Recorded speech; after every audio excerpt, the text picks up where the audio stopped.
Hi everyone, my name is Katie Zeck and I will be talking to you about my literacy inquiry question and the plan of instruction that I developed as a result of this inquiry.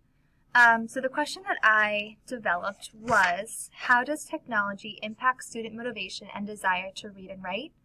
And this question kind of came about from two places. One, my district recently implemented a one-to-one student Chromebook initiative. So every student from grades 2 to 8 have their own Chromebook to use throughout their day.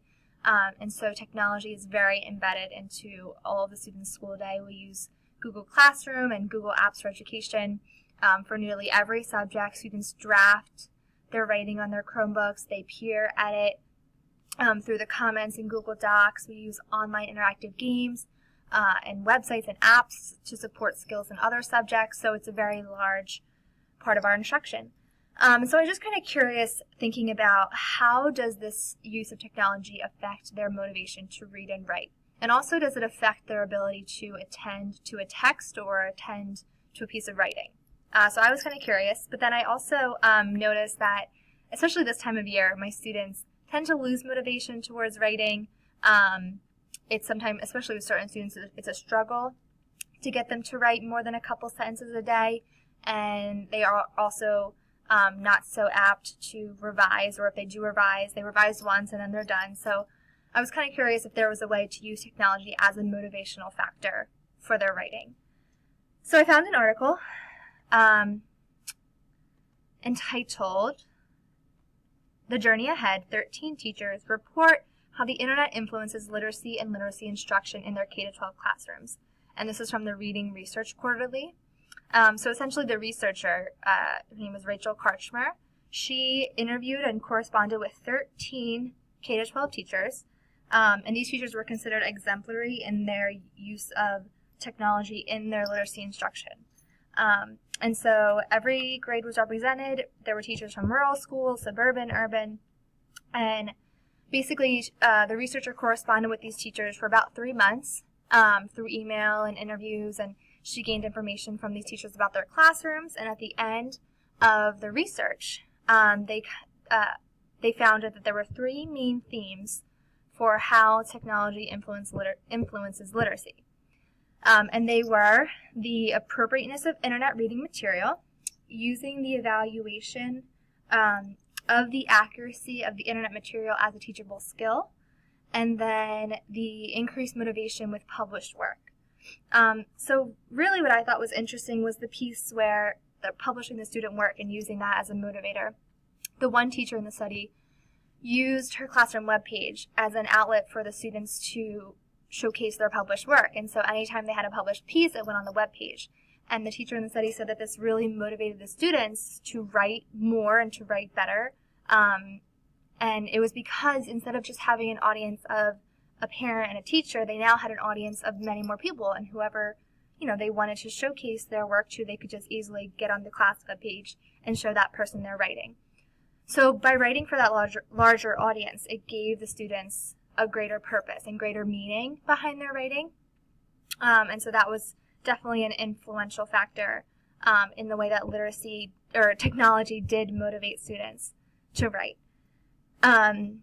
And so that was really interesting to learn, and I kind of took that piece from the article and wanted to use that to guide my plan of instruction. So before I get into my plan of instruction, I wanted to give some context behind my classroom. I teach in a third grade inclusion classroom. I am the general education teacher in that classroom, and I work with a special ed teacher, and we have 20 students. And so the plan of instruction that I developed, our goal was for students to develop a stronger motivation to write, and as a result, they would place more value on the quality of their writing. And I wanted technology to be a part of that motivating factor. So I decided that I would have the students somehow write to students from a different country, and I wanted to implement that in some way. And I reached out to a teacher on this forum that I'm a part of. It's a Class Dojo forum, so teachers from across the world who use Class Dojo as a classroom management tool all interact on this website, this online forum, and so I had reached out and asked if anybody would be willing to correspond with their students and have my students write to them, and their students would return writing. And one teacher reached out from Australia, actually, and said she would be more than willing to do this. And so it worked out really well. And it also worked out because this type of writing about our community, corresponded really nicely with the social studies unit that we were currently working on, which was understanding different types of communities. So the objective became that students will be able to draft an expository writing piece describing the characteristics of our suburban community to a student in Australia. And when I first told my students this, they were so excited. They were like loving the idea of being able to describe their town to a student from a different country.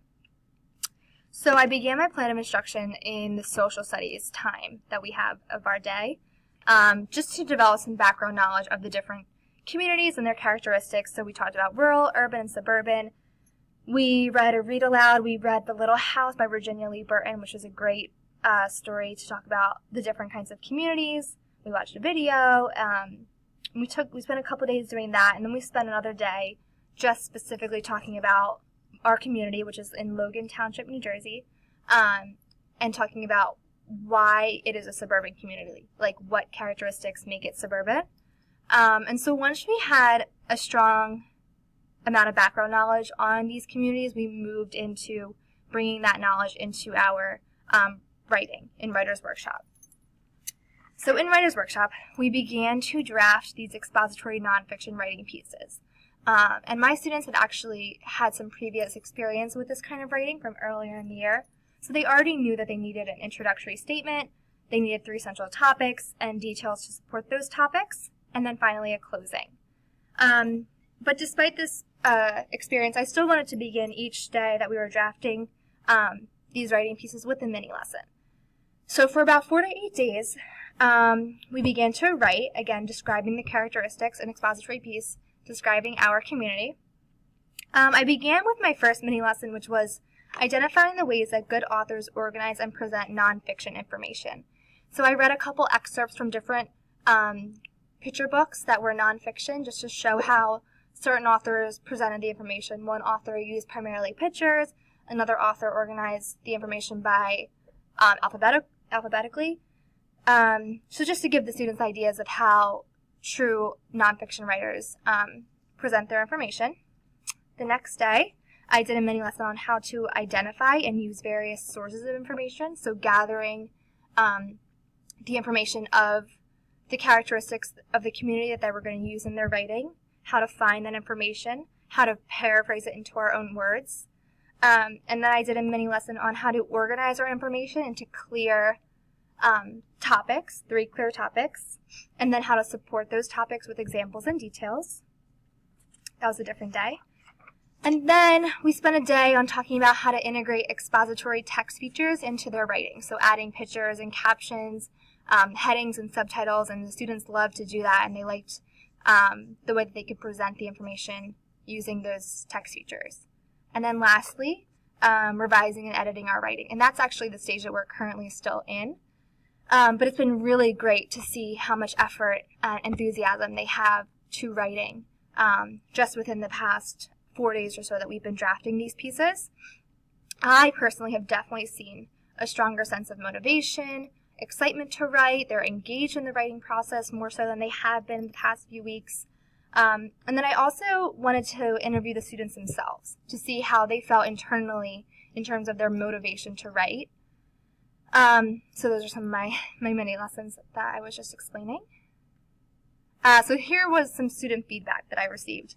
I had asked the students, do you think you were more motivated to write a strong nonfiction piece because it was going to be sent to a 3rd grader in a different country? Explain why or why not.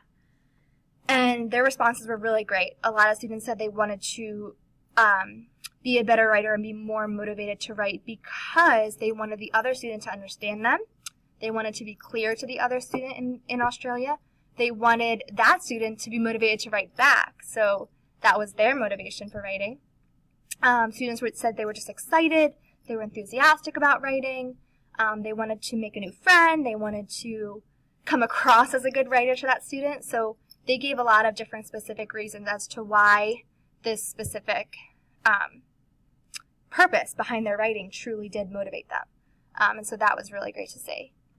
And then lastly, my reflection, thinking ahead, I definitely want to instill in my students this greater purpose and greater meaning behind their reading and writing much more often.